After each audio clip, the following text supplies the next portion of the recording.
అబ్బో ఇక్కడ కేజీ చీరలు కొంటే అర కేజీ చీరలు ఫ్రీ అంట. మంగళ్య షాపింగ్ మాల్, కేజీల్లో సేల్, టన్నుల్లో ఆనందం. నమస్తే రామకృష్ణ గారు. నమస్తే మేడం. సార్, తిండితో సంబంధం లేకుండా కాన్స్టిపేషన్తో ఇబ్బంది పడుతున్న వాళ్ళు చాలా మంది ఉన్నారు. అసలు ఏజెస్తో సంబంధం లేకుండా కాన్స్టిపేషన్లో కూడా అసలు కొంతమందిని గంటలు గంటలు అసలు బాత్రూంలో ఏం చేస్తారో అర్థం కాదు సార్. నాకు పాపం వాళ్ళ బాధ వర్ణనాతీతం. మేబీ వాడికే అర్థం కాల బాధ, కానీ అసలు అలా ఉన్న వాళ్ళకి సైకలాజికల్గా కూడా ఎఫెక్ట్ అవుతుందని విన్నాను. సో కాన్స్టిపేషన్ వల్ల మనందరికీ జనరల్గా కొన్ని తెలుసు, ఎవరు టచ్ చేయని పాయింట్స్ ఇవి కూడా ఉంటాయా, ఇట్లా కూడా ఉంటాయని వాళ్ళకి గుర్తు చేస్తూ వాళ్ళని అలర్ట్ చేస్తూ ప్రేక్షకుల్ని హోమియోపతిలో ట్రీట్మెంట్స్ ఉన్నాయి, రెమెడీస్ ఇలా ఫాలో అవ్వాలి, లైఫ్ చేంజెస్ ఇలా ఉంటే బాగుంటుంది అన్నట్టుగా మనం ఒక వాల్యుబుల్ ఇన్ఫర్మేషన్ ఈ వీడియో ద్వారా ఇద్దాం sir. So why constipation is so common today? Constipation అంటే ఏంటి మేడం? మలబద్ధకం. మలబద్ధకం, ముక్కి మోషన్ పోవాలి. సో మలబద్ధకం అనేది ఒక symptom, it's not a disease. So ఎన్నో రోగాలకు మలబద్ధకం అనేది ఒక సిమ్టమ్. సో దీనికి మేజర్ సిమ్టమ్. ఇంకొకటి గుర్తుపెట్టుకోండి, ఇప్పుడు ఇల్లు ఉంది మేడం, మనం మంచిగా స్వీపింగ్ చేయలేదు, ఉడవలేదు, ఎట్లయిపోతుంది? అంతేగా, ఇల్లంతా ఖరాబ్ అవుతుంది, చికాక్ అనేది డెవలప్ అవుతుంది. మన గట్లో కూడా మోషన్ అంటే ఏంది? వేస్ట్. ఓకే, మన గట్ నుంచి అది బయటికి వెళ్ళిపోవాలి. ఓకే, వెళ్ళిపోతేనే మనం హెల్తీగా ఉంటాం. సో గట్ హెల్త్ బాగుంటేనే మనకు అన్ని ఆరోగ్య సమస్యల నుంచి విముక్తి అనేది ఉంటుంది. సో గట్ హెల్త్, మన చెత్త పోవట్లేదు, అప్పుడు ఆరోగ్యం ఖరాబ్ అవుతుంది. సో ఏ సందర్భాలలో కాన్స్టిపేషన్ చూస్తాం, అది చాలా ఇంపార్టెంట్. మీరు ఎందుకు వస్తుంది సార్ ఈ మధ్య కాలంలో ఎక్కువ ఉంది అని అంటే, ఇప్పుడు స్ట్రెస్ ఎక్కువ అవుతుంది అండి. సింపుల్, స్ట్రెస్ ఎక్కువైతే ఏమవుతుంది? చాలా మందికి థైరాయిడ్ సమస్యతో బాధపడుతుంటారు. ఇప్పుడు థైరాయిడ్లో మలబద్ధకం సమస్య అనేది ఉంటుంది. ఓకే, అందులో హైపోథైరాయిడ్లో మలబద్ధకం సమస్య అనేది ఎక్కువ ఉంటుంది. ఎందుకంటే హైపో అని గుర్తుపెట్టుకోండి. ఇప్పుడు సింపుల్ గ్రైండర్ ఉంది, హైపో అంటే ఏంది? స్లో, 1 నెంబర్లో పెడతాం. పొడి కావాలంటే తొందర అవుతుందా మేడం? సో మన డైజెషన్ ప్రాసెస్ కూడా దెబ్బతింటుంది. సో హైపోథైరాయిడిజంలో కాన్స్టిపేషన్ ఉంటుంది. ఇంకొకటి రెండవది ఇరిటబుల్ బవల్ సిండ్రోమ్ అని అంటారు. ఇవి 2 రకాలు ఉంటాయి. ఇరిటబుల్ బవల్ సిండ్రోమ్ లో 2, ఒకటి డయేరియా ఉంటుంది, ఒకటి కాన్స్టిపేషన్ ఉంటుంది, మలబద్ధకం ఉంటుంది. సో ఇరిటబుల్ బవల్ సిండ్రోమ్ లో కూడా ఆటోమేటిక్ గా మలబద్ధకం వచ్చే ఛాన్సెస్ ఉంటుంది. ఇంకొకటి పెద్ద పేగు మరియు చిన్న పేగు, అంటే స్మాల్ ఇంటెస్టైనల్ సంబంధించినది, SIBO, small intestinal bacterial over growth. So అలాంటి, అంటే స్మాల్ ఇంటెస్టైన్, చిన్న పేగుకు సంబంధించినటువంటి ఏదైనా వ్యాధులు ఉన్నాయనుకోండి, అప్పుడు కూడా ఆటోమేటిక్గా ఏమవుతుంది? మలబద్ధకం వస్తుంది, అంటే కాన్స్టిపేషన్ వస్తుంది. పెద్ద పేగుకు సంబంధించిన ఏదైనా ప్రాబ్లం ఉందనుకోండి, దానివల్ల కూడా కాన్స్టిపేషన్ వస్తుంది. కొన్ని రకాల మందులు. సో చాలామంది చాలా ఇష్టం ఉన్నట్టు ఏం చేస్తారు, నొప్పి వస్తుందంటే పెయిన్ కిల్లర్ వేసుకుంటారు. పెయిన్ కిల్లర్ వేసుకుంటారా? పెయిన్ కిల్లర్ వేసుకోకుండా ఊరికే ఉండొద్దురా బాబు, కడుపులో మంట వస్తుంది అని యాంటాసిడ్ వేసేసుకుంటారు. యాంటాసిడ్ వేసుకుంటే ఏమవుతుంది? యాంటీ యాసిడ్, అంటే యాసిడ్ని ఉత్పత్తి చేయకుండా చేసేది యాంటాసిడ్. సో యాసిడ్ ఏం చేస్తుంది? మన కడుపులో తిన్నది అరిగేటట్టు చేస్తుంది. ఇప్పుడు యాంటాసిడ్ గోళీ వేసుకుంటాం మనం, అప్పుడు ఏమవుతుంది? యాసిడ్ అనేది ఉత్పత్తి కాదు. సో డైజెషన్ అనేది సరిగా కాదు. డైజెషన్ అనేది సరిగ్గా కాకపోతే ఏమవుతుంది? మలబద్ధకం వస్తుంది. ఇప్పుడు సైడ్ ఎఫెక్ట్లు అని జనాలు అందరూ అడుగుతారు, ఏంద్రా బాబు సైడ్ ఎఫెక్ట్ అంటే ఇదే, ఏది పడితే అది గోళీలు వేసుకుంటారు. పుట్నాలు పుట్టినట్టు, అంటే తప్పుగా అనుకోకండి, అట్లా గోళీలు వేసేసుకుంటారు. మెడికల్ షాప్కి పోతారు, పెయిన్ కిల్లర్ వేసుకుంటారు, యాంటాసిడ్ వేసుకుంటారు, లేకపోతే ఇంకా పౌడర్లు దొరుకుతాయి కదా, పేర్లు చెప్పరాదు కానీ నేను, ఆ పౌడర్లు దొరికితే గ్లాస్ తీయాలి, దాంట్లో పోయాలి, తాగాలి. మరి బాధ అలాంటిది కదా సార్, ఉపశమనం ఉండాలి కదా, ఇన్స్టెంట్ ఉపశమనం కావాలి, పైగా మాకు అన్ని రెడీమేడే. నేను కొన్ని డైటరీ టిప్స్ చెప్తాను మేడం, మీరు ఇది ఫాలో చేయండి, ఆటోమేటిక్గా మీకు ఎంతో కొంత ఉపశమనం దొరుకుతుంది. సింపుల్ అండి. మనము ఎప్పుడైనా కానీ కాన్స్టిపేషన్ అంటే మోషన్, మలం అనేది ముందుకు జారదు, దాన్ని ఏమంటారు? పెరిస్టాల్టిక్ మూమెంట్స్ అంటారు. అంటే లోపట ఉన్నది ముందుకు జారాలి. సో ముందుకు జారకపోతే ఏమవుతుంది? ఆటోమేటిక్గా మలబద్ధకం వస్తుంది. సో మన శరీరంలో కాంట్రాక్షన్ కావడానికి కాల్షియం అవసరం, రిలాక్సేషన్ కావడానికి మెగ్నీషియం అవసరం. మెగ్నీషియం అంటే రిలాక్సేషన్. సో అంటే కాంట్రాక్షన్ రిలాక్సేషన్. ఇప్పుడు మజిల్ ఇట్లా ఉండాలి, అప్పుడే కదా ప్రెస్ చేస్తే ముందుకు పోతుంది. ఇప్పుడు మెగ్నీషియం లోపం ఉందనుకోండి, ఆటోమేటిక్గా మలబద్ధకం అనేది డెవలప్ అవుతుంది. మెగ్నీషియం లోపం ఎందుకు వస్తుంది?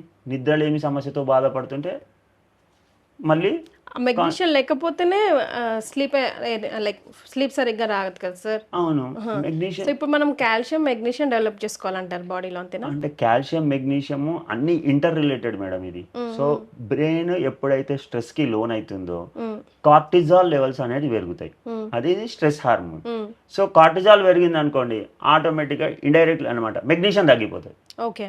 మెగ్నీషియం తగ్గిపోయింది అనుకోండి మూమెంట్ పెరిస్టాల్టిక్ మూమెంట్స్ మలబద్ధకం వస్తుంది. అందుకే టైంకి నిద్ర అవ్వాలి, టైంకి తినాలని అంటారు. సో అది మెయిన్ ఫండా. ఇంకొకటి మీరు ఏం తినాలి అని అంటారా? సో ఏం తినాలి కన్నా ముందు 5 డూస్ అండ్ డోంట్స్ తెలుసుకుందాం సార్. లాస్ట్ లో రెమెడీస్ అండ్ హోమియోపతి ట్రీట్మెంట్స్ తెలుసుకుందాం. ఓకే. డూస్ ఏం చేయాలి ఫస్ట్ నేను చెప్తా. పొద్దున్న లేవగానే కంపల్సరీ మీరు యోగా చేయండి. ఒక 15 నిమిషాలు కపాలపాతి చేయండి. తర్వాత ప్రాణాయామ చేయండి. తర్వాత అందులో ఒకటి మలాసనం, వజ్రాసనం. మలాసనం అంటే ఏం లేదు, మనం ఇండియన్ స్టైల్లో మోషన్ పోయినప్పుడు ఎట్లా కూర్చుంటాం దాన్ని మలాసనం అంటారు. ఇంకొకటి బలాసనం, ఇంకొకటి వజ్రాసనం. వజ్రాసనం అంటే తిన్నాక చేయొచ్చు, తినకముందు చేయొచ్చు, ఎప్పుడైనా చేయొచ్చు. ఇట్లా కాళ్ళు వేసుకొని కూర్చోండి. ఇది చేస్తూ ఇంకొకటి ఏం తినాలి. ఓకే. ఏం తినాలి అని అంటే అన్నిటికంటే ఎక్స్ట్రాడినరీ ఫ్రూట్ ఒకటి చెప్తా. ఇది rich in sorbitol levels. Sorbitol ఏం చేస్తుంది అని అంటే ఈ ఫ్రూట్ తీసుకుంటే సార్బిటాల్ ఏం చేస్తుంది అంటే మన పొట్ట, మన intestine, large intestine, small intestine చుట్టూ ఉన్న నీటిని అన్ని గుంజేస్తుంది. ఎప్పుడైతే నీటిని గుంజేస్తుందో మోషన్ అనేది మంచిగా పోతుంది. సార్బిటాల్ లెవెల్స్ ఎక్కువ ఉండే ఫ్రూట్ ఏదన్నా ఉంది అని అంటే మలబద్ధకంకి ఇది ఎక్స్ట్రాడినరీగా పనిచేస్తుంది. ప్రూన్స్, అల్బుకారా అంటారు, ఐడియా ఉంది కానీ డ్రై ప్రూన్స్. అవి తీసుకున్నట్టయితే ఎట్లా తీసుకోవాలి? 1 డే బిఫోర్ ఒక హాఫ్ బౌల్ వాటర్ తీసుకోండి. ఒక 4 డ్రై ప్రూన్స్ నానబెట్టండి. దాంట్లో 4 కిస్మిస్లు నానేసేయండి. దాంట్లో ఒక 4 పంకిన్ సీడ్స్ నానేసేయండి. ఇవి ఇంకొకటి వాల్నట్స్ నానేయండి. ఇవి నానబెట్టి నెక్స్ట్ డే తినండి. ఆ వాటర్ కూడా తాగండి, అది కూడా తినండి. ఎందుకు ఇవి అని అంటే సార్బిటాల్ లెవెల్స్ ఎక్కువ ఉంటాయి కాబట్టి నీటిని గుంజేస్తుంది కాబట్టి మలం అనేది ఈజీగా మూమెంట్ పోతుంది. సో కాన్స్టిపేషన్కి ఇది ఎక్స్ట్రాడినరీగా పనిచేస్తుంది. మీ నోట్లో నుంచి ఫైబర్ అన్నవాడు ఎప్పుడు వస్తుందా అని వెయిట్ చేస్తున్నాను. ఎందుకంటే కాన్స్టిపేషన్ అంటే ఫైబర్ ఫుడ్ తినండి, ఫైబర్ ఫైబర్ ఫైబర్ ఫైబర్ అంటూ ఉంటారు కదా.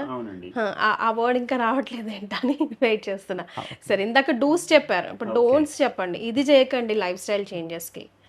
సింపుల్ అండి, టైంకి నిద్ర పోండి. మాకు రాదు నిద్ర రాకపోతే 24 గంటలు ఫోన్లు చూసుకుంటే ఏడా నిద్ర వస్తుంది మేడం. ఒకటి గుర్తుపెట్టుకోండి, బ్రెయిన్ ఎట్లా పనిచేస్తుంది అంటే ఇప్పుడు మీరు లైట్ లేసి ఉందనుకోండి, బ్రెయిన్ అది కూడా పర్టికులర్గా ఫోన్లో బ్లూ లైట్ ఉంటుంది. బ్లూ లైట్ ఏం చేస్తుంది అని అంటే మన స్లీప్ సెంటర్ని డిస్టర్బ్ చేసేస్తుంది. స్లీప్ సెంటర్ని డిస్టర్బ్ అంటే ఇంకా నేను పగలే ఉంది కావచ్చు అని నిద్రపో. అదే ఫోన్ తీసి పక్కకు పడేయండి. ఫోను బెడ్రూమ్లోకి తీసుకురాకండి, అసలు పక్కకు పడేసండి. పుస్తకం పట్టుకోండి. అబ్బా నాకు పుస్తకం పట్టుకుంటే చిన్నప్పటి నుంచి కూడా అంతే, బుక్ పట్టే నిద్ర వస్తుంది. ఇప్పుడు కూడా అంతే, బుక్ తీసుకోండి, చదవండి, ఆటోమేటిక్గా నిద్ర వస్తుంది. ఎందుకు రాదు? మంచి మ్యూజిక్ పెట్టుకోండి, ప్లజెంట్ మ్యూజిక్. ఆటోమేటిక్గా మనం ఎక్కడైనా పోతుంటే, ఇప్పుడు ఎక్కడైనా గుర్తుపెట్టుకోండి, ఫ్లైట్ ఉంటుంది, ఫ్లైట్లో పోతాం లైట్లు బంద్ చేస్తారు, బస్సులో పోతాం లైట్లు బంద్ చేస్తారు. సూదింగ్ మ్యూజిక్, ఏదైనా మంచి మ్యూజిక్ అంటే ఆరామ్ రిలాక్సేషన్ వస్తుంది, ఆటోమేటిక్గా నిద్ర వస్తుందా లేదు. దాన్ని మ్యూజిక్ థెరపీ అని కూడా అంటారు. మ్యూజిక్ వినడం వల్ల కూడా మనకి స్ట్రెస్ తగ్గుతుంది, నిద్ర వస్తుంది. నిద్ర వస్తే మలం మోషన్ కూడా మంచిగా వస్తుంది. సో ఇది ఒక ఫస్ట్ పాయింట్. స్లీప్ అనేది చాలా eat well sleep well extraordinary correct ఇది. ఇంకొకటి నెక్స్ట్ ఏంది అని అంటే మనం ఏది పడుతుంది తింటాం. ఈ మైదా ఫుడ్ తింటాం, జంక్ ఫుడ్ తింటాం, మోమోస్ తింటాం, తర్వాత బర్గర్లు, పిజ్జాలు, డాంకీలు, మంకీలు, ఏది పడుతుంది తింటాం మనం. సో ఈ చెత్త అంతా తినేసి, ఇప్పుడు చెత్త మనం ఎన్ని గంటలకు తింటాం? 10 గంటలకు తింటాం. పండుకునేది ఎప్పుడు? ఇమీడియట్ తింటాం మనం. లేకపోతే చికెను, ఇంకా లేకపోతే మటను, లేకపోతే ఇవన్నీ షవర్మాలు, అడమైన చెత్త అది తిని దాంతోపాటు ఏం చేస్తాం మనం? కూల్ డ్రింకులు తాగుతాం. ఒక కూల్ డ్రింక్లో 10 స్పూన్ల షుగర్ ఉంటుంది. షుగర్ అంటే మళ్ళీ ఏంది? అది కార్బ్స్. అదేం చేస్తుంది? మళ్ళీ లావు చేస్తుంది, ఇన్సులిన్ రెసిస్టెన్స్ డెవలప్ చేస్తుంది, థైరాయిడ్ డెవలప్ చేస్తుంది, ఈ అడమైన అన్నీ చేస్తుంది. సో మళ్ళీ నిద్ర డిస్టర్బ్ అవుతాం. నేను అనేది ఏంటంటే డైట్ ఇవన్నీ అవాయిడ్ చేయండి. ఇంకొకటి ఏంటంటే నిద్ర మంచిగా రావాలంటే పడుకునే 4 గంటల ముందు డిన్నర్ ఆపేసేయాలి. ఎందుకంటే మన డైజెస్టివ్ ప్రాసెస్, డైజెషన్ జరగాలి అంటే 4 గంటలు పడుతుంది. సో ఆ డైజెషన్ అంతా జరుగుతుంది అంటే ప్రెజర్ అంతా ఇక్కడ ఉంటుంది, ఆటోమేటిక్గా వర్క్ చేస్తుంటుంది బ్లడ్ సప్లై. సో డిస్టర్బెన్స్ అవుతుంది కాబట్టి నిద్ర అనేది రాదు. అందుకే మనకు ఏంది అని అంటే సూర్యాస్తయం లోపల తినాలి అని అంటారు. సో ఇప్పుడు పాసిబుల్ కాదు అని అంటే సరే ఈవినింగ్ తినండి. ఇంకొకటి మీకు ఎప్పుడైనా రాత్రి ఆకలి అవుతుందంటే కీరా తినండి, క్యారెట్ తినండి, బీట్రూట్ తినండి, వాటర్ మిలన్ తినండి, మస్క్ మిలన్ తినండి, కొంచెం తినండి, నిద్ర వస్తుంది. సో ఈ ఫ్రూట్స్ బాగా తీసుకొని డిన్నర్ తొందరగా క్లోజ్ చేస్తే మంచిది, సగం ప్రాబ్లం సాల్వ్. సగం ప్రాబ్లం సాల్వ్. మూడోది మీరు అన్నారు కదా ఫైబర్ ఫుడ్, అన్నిటికంటే మంచిది ఏంటంటే ఫైబర్ ఫుడ్ తీసుకోవడం వల్ల ఆటోమేటిక్గా మలం అనేది ముందుకు సాగుతుంది. ఇంకొకటి యాసిడిటీ కూడా తగ్గిపోతుంది. అన్నం తినే ముందు గుర్తుపెట్టుకోండి, సలాడ్ తిన్న తర్వాత కాదు, అన్నం తినే ముందు, లేకపోతే బ్రేక్ఫాస్ట్ చేసే ముందు, డిన్నర్ చేసే ముందు కీరా, క్యారెట్, బీట్రూట్ ఇవి తినండి. తినడం వల్ల ఏమవుతుంది, ఆటోమేటిక్గా డైజెషన్ అనేది ఇంప్రూవ్ అవుతుంది. సో కాన్స్టిపేషన్ తగ్గుతుంది, యాసిడిటీ తగ్గుతుంది, నిద్ర వస్తుంది.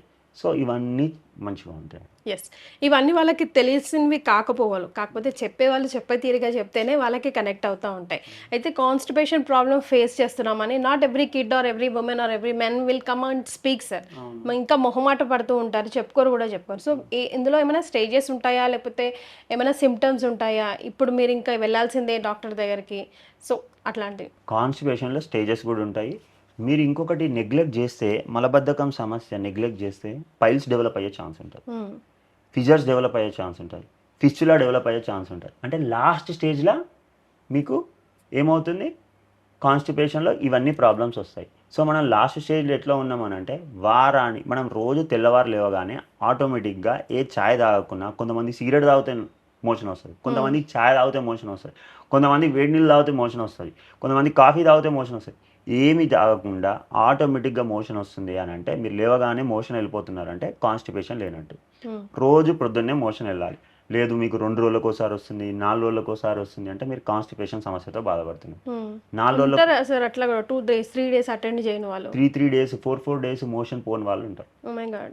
ఇంకొకటి ఏంటంటే, కాన్స్టిపేషన్ సమస్యతో బాధపడుతుంటే వెయిట్ లాస్ కూడా అవ్వడం చూస్తాం మనం. లాస్ అవుతారు, వెయిట్ గెయిన్ కాదు, వెయిట్ లాస్ అవుతారు. ఇంకొకటి ఏమవుతుంది అంటే అకాంథియోసిస్, అంటే ఈ మెడ చుట్టూ పిగ్మెంటేషన్ డెవలప్ అవ్వడము, ఈ చెంపల మీద మెలాస్మా అంటారు, మంగుమచ్చలు అంటారు చూసిందా, ఈడ డెవలప్ అవ్వడం చూస్తాము. కొంచెం తినగానే నాకు వద్దు అని అంటారు. ఇంకొకటి ఏంటంటే కాన్స్టిపేషన్లో మోస్ట్ ఇంపార్టెంట్, నోటి నుంచి దుర్వాసన వస్తుంది, హాలిటోసిస్ అంటారు. సో నోటి నుంచి దుర్వాసన వస్తుందంటే అది వర్స్ట్ ఫేస్, అంటే గ్రేడ్ 3 అనుకోండి, నోటి నుంచి దుర్వాసన రావడం. ఇంకొకటి మోషన్ పోయినప్పుడు చాలా వర్స్ట్గా వాసన వస్తుంది, సో అది కూడా వర్స్ట్ ఫేస్. 3-4 రోజులకు ఒకసారి వస్తుంది, అది కూడా వర్స్ట్ ఫేస్. సో అలాంటి సందర్భంలో నోటి నుంచి దుర్వాసన వస్తుంది, వాసన వస్తుంది అంటే మీరు ఇమ్మీడియట్గా డాక్టర్ని సంప్రదించండి. నెగ్లెక్ట్ చేసినారా నెక్స్ట్ పైల్స్కి దారి తీస్తుంది, సో అప్పుడు ఇంకా వర్స్ట్ అవుతుంది. సో ఇది గుర్తుపెట్టుకోండి, కాన్స్టిపేషన్ ఎప్పుడు సీరియస్ ఉంది అని అర్థం దాన్ని. ఎస్, డెఫినెట్గా చిన్న ప్రాబ్లంతో పోయేది గోరంత పోయేది కొండంత తెచ్చుకోకండి అనేలాగా ఉండకూడదు. Right sir, thank you so much. Thank you madam.